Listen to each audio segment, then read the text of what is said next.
En A Media Sesión, la tertulia económica.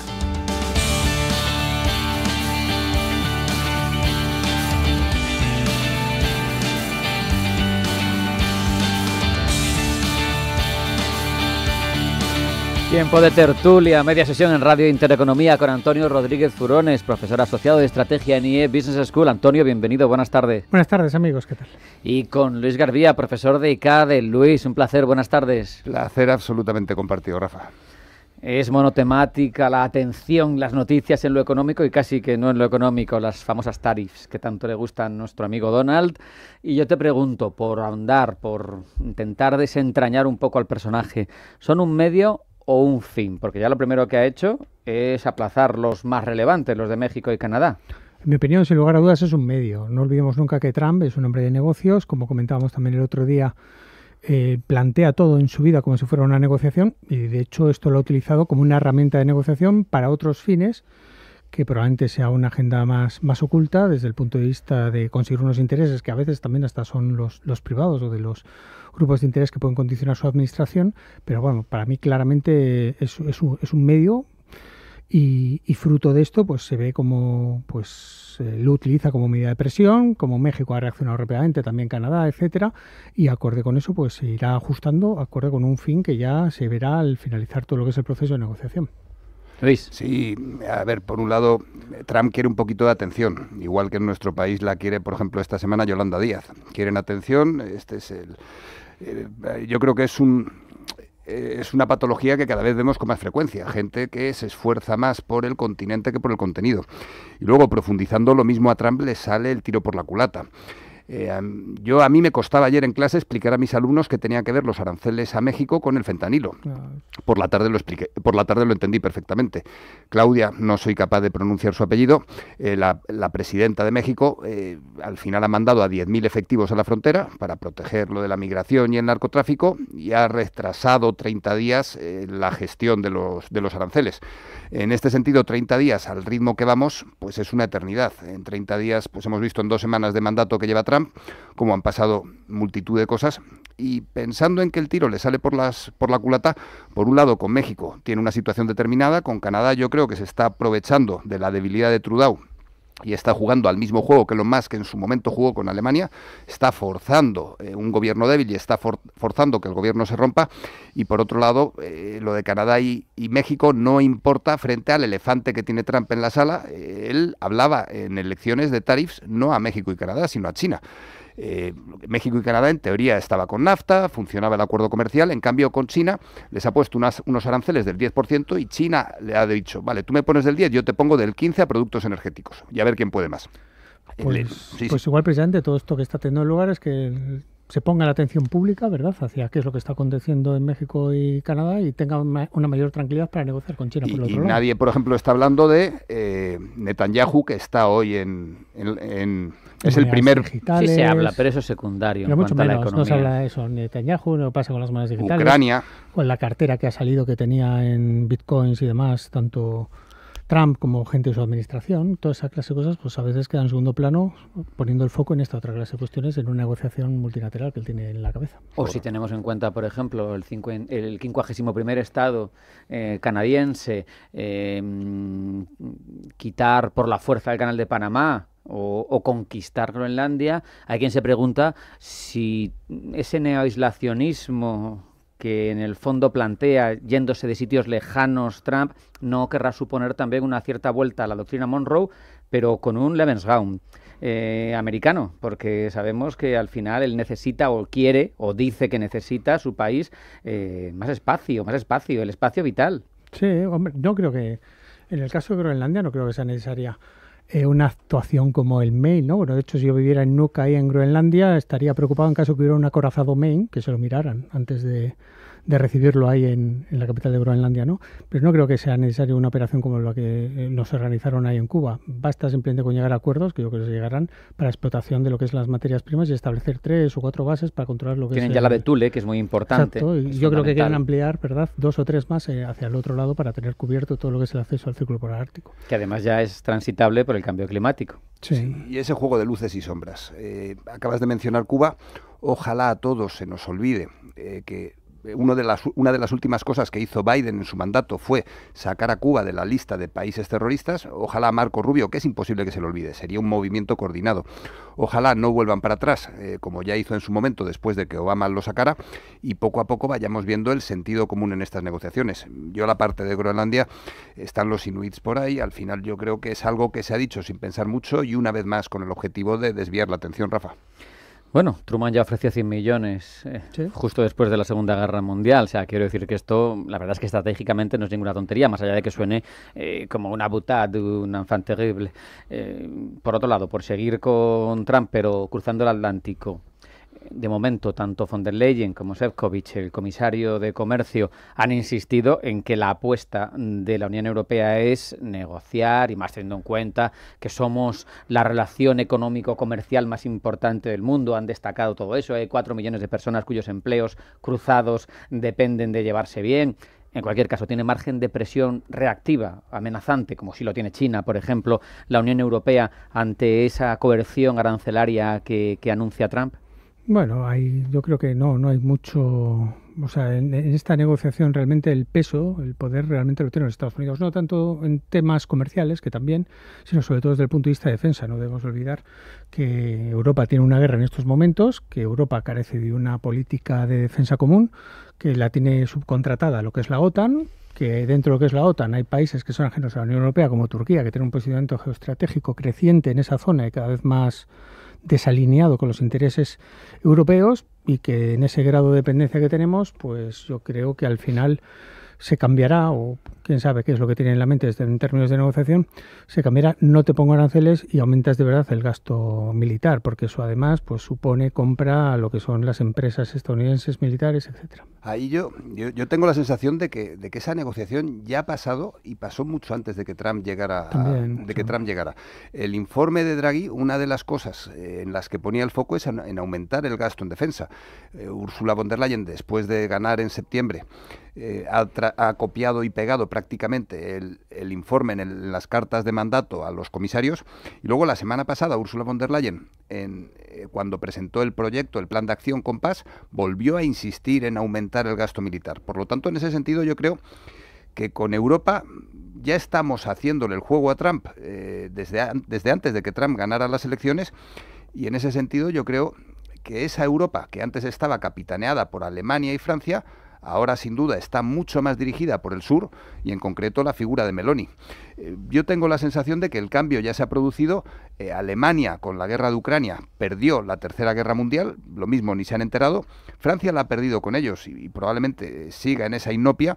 Y la sensación que tengo es que Meloni es uno de los principales aliados que tiene Trump en el mundo, junto con Milei en América Latina. Y en este sentido vuelvo a insistir en el Mercosur, que es una jugada que podemos hacer desde Europa, que estamos en ello. De todas formas, en los papeles de Draghi se hablaba de defensa común de la Unión Europea, y realmente los intereses que puede plantear Trump es siempre ligarlo a lo que es la OTAN, ¿no?, en el esquema actual, ¿no? Entonces yo creo que ahí ya no es solo, y tienes toda la razón, Luis, en agarrar y plantear un aumento sobre el PIB de lo que es el gasto en defensa, sino cómo, para qué, con quién y cuál es, digamos, la estrategia que tiene que condicionar el asunto. No están, cada vez están menos alineados los intereses de la OTAN con los intereses de lo que puede ser la Unión Europea. Pero pensando en la mente de Trump, acuérdate la entrevista... Eso para mí es imposible. No, yo creo que se puede hacer un ejercicio. Acuérdate la entrevista justo el día después de ser elegido, de empezar como presidente, que le hizo una entrevista al ABC, en broma, yo creo que dijo, troleando lo de España es de los BRICS, sí. Pero sí que sabía perfectamente el presupuesto militar de España. O sea, sabía que nos gastábamos, no sé si era un 1 o un 2%. El 1,28. El 1,28. Sí.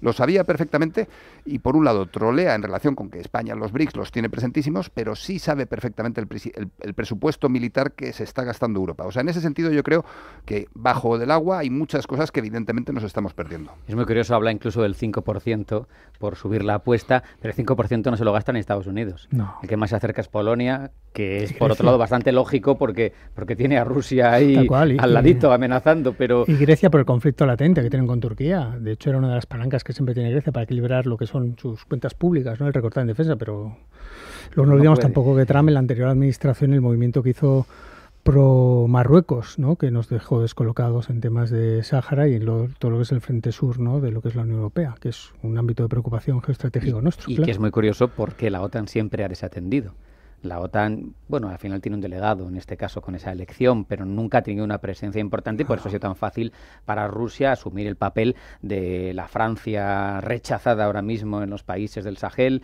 que al final pues es un elemento más, sobre todo a futuro, de muchísima relevancia. El continente africano va a tener una demografía tremenda en 2100, con todos sus recursos, es relevante. Por cierto, vosotros que sabéis mucho de economía, yo si miro PIBs nominales, digo, uy, aquí no tiene nada que hacer en esta guerra comercial, nadie contra una Estados Unidos que con 25 billones de PIB tiene mucha ventaja sobre los demás. Si miro datos del Banco Mundial del 23 en paridad de poder adquisitivo, pues yo me sorprendo y digo, el 18,76% del PIB mundial es, puesto número 1 del podium, China. Estados Unidos el segundo, con el 14,8%, Unión Europea el tercero, con el 14,68%, al ladito, 27,3 billones, 27,12 billones. Sé que el papel, como se suele decir, lo aguanta todo, pero yo digo, si esto en paridad de poder adquisitivo es tan evidente que no es la primera economía del mundo, ¿por qué sigue siendo el capaz de doblegar a los demás? No es capaz y lo estamos viendo estas semanas. Yo creo que Trump sí que él se creía capaz. La semana pasada vimos con lo de DeepSeek un aviso, si quieres te tiro el SP500 en 2 minutos, y además a China le interesa dar avisos, o sea, tú me pones aranceles del 10%, yo te los pongo del 15%. Y el dato, que está bien, la paridad que indica el Banco Mundial, pero para mí el dato es demográfico, o sea, al final, ¿cuánto representa el mercado estadounidense? Pues 300 millones de almas. ¿Cuántos de esos 300 millones tienen sobrepeso? Pues no lo sé, no tengo la estadística, pero supongo que el porcentaje será alto. El 0,7 son terraplanistas. Correcto. En cambio, vamos a China, 1.500 millones de personas. ¿Cuántos tienen sobrepeso? Pues supongo que bastantes menos. Y el sobrepeso es una metáfora del hambre que puede tener la gente, el sobrepeso es una metáfora del conformismo, de las ansias de emprender. Y más habitantes que China tiene India. O sea, por lo tanto, en el vehículo eléctrico, China ya se va a comer durante este año. Si no se lo empezó a comer el año pasado vendiendo más Xiaomi que Tesla. Tenemos DYM, o sea, en el coche eléctrico se está comiendo China, Estados Unidos por los pies. La defensa que en teoría tenía Estados Unidos era lo de los microchips, que Taiwán, que TSMC, que Nvidia.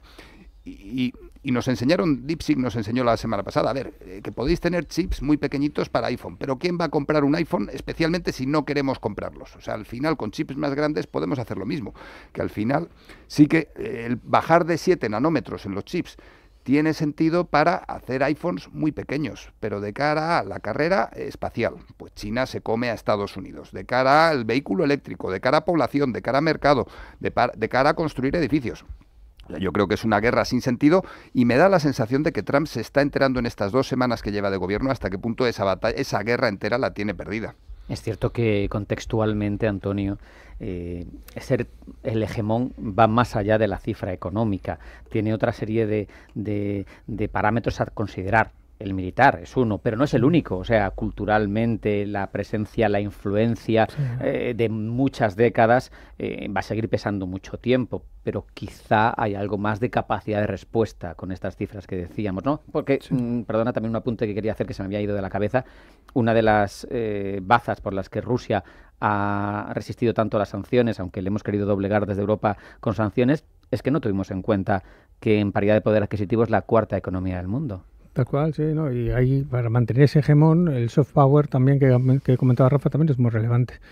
Yo creo que también en este escenario en el que vamos, que siempre igual a veces tratamos de sintetizar demasiado entre 2 grandes bloques, realmente más bloques. El papel creciente que está teniendo la India, que apuntaba antes Luis, yo creo que también, además desde un punto de vista geográfico, es extraordinariamente relevante. No olvidemos que la India es una potencia nuclear, que tiene una frontera caliente con China, que hablan inglés, que pueden estar más próximas a una cierta mentalidad occidental, aunque han mantenido todo lo que son sus regambres ancestrales, sistema de castas, etcétera. Pero con Narendra Modi en los últimos 20 años al gobierno han dado grandes saltos, ¿no? Militarmente están empezando a desarrollar ya sus propias capacidades, han sido capaces de poner una sonda en la Luna y, insisto, es una potencia nuclear. Y juegan a dos frontera con China. bandas, Totalmente, porque y a están en tres. los BRICS, Exacto. pero a la vez están en Quad, que es esa organización donde está Estados Unidos, o ese encuentro donde está Estados Unidos, están Exacto. un poco Y se sienten equilibrando sus cómodos, intereses. y lo que quieren es tener un discurso propio, y han sido también uno de los grandes beneficios de la guerra a Ucrania, porque gran parte del petróleo y gas de Rusia pues ha vendido en mejores condiciones a India o a través de la India a Occidente, y entonces pues ese también es un elemento que hay que tener en cuenta. Coincido absolutamente. He tenido que buscar hegemón y luego ya he pensado, digo, joder, hegemonía, claro. No nos decepciones. Lo por que favor, aprendo en Luis. esta tertulia, y además, Claudia, ¿cómo se llama? Seinbaum. Samba.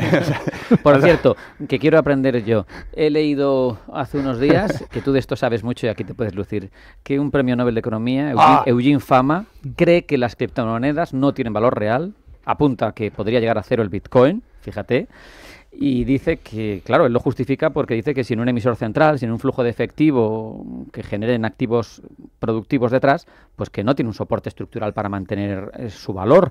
Y dice que si esto no sucediera, Sí, que habría que reinventar la teoría monetaria. ¿Cómo opinas? O sea, ¿estás de acuerdo sí, con no, él? No, ¿Estás... total. Y además lo quiero juntar con lo de los hegemones. O sea, qué maravilla absoluta. Fama, le adoro. Es premio Nobel en 2013 junto con Shiller, el padre de los mercados eficientes. Fama, al final estudia un mundo que es el actual, estudia los mercados actuales, y lo que plantea no es si los mercados son eficientes o no, sino que cuando hay una distorsión, cuando hay una oportunidad de arbitraje, cuando hay nueva información, los mercados tienden a la eficiencia. En este sentido, por mucho que Estados Unidos se esfuerce en mantener su hegemonía, pues China tiene más recursos y los mercados tienden a ajustarse a ese nuevo estado. O sea, al final, por un lado, Fama, todo lo que habla va en línea también de Berkshire Hathaway, Warren Buffett. de Warren Buffett. Va en línea de Warren Buffett. Es gente mayor, a la que admiro muchísimo, a la que respeto mucho, pero lo del Bitcoin, pues lo que está haciendo es trastocar las hegemonías reinantes en una época. En este sentido, el Bitcoin lo que manda es cambiar la forma de entender la economía.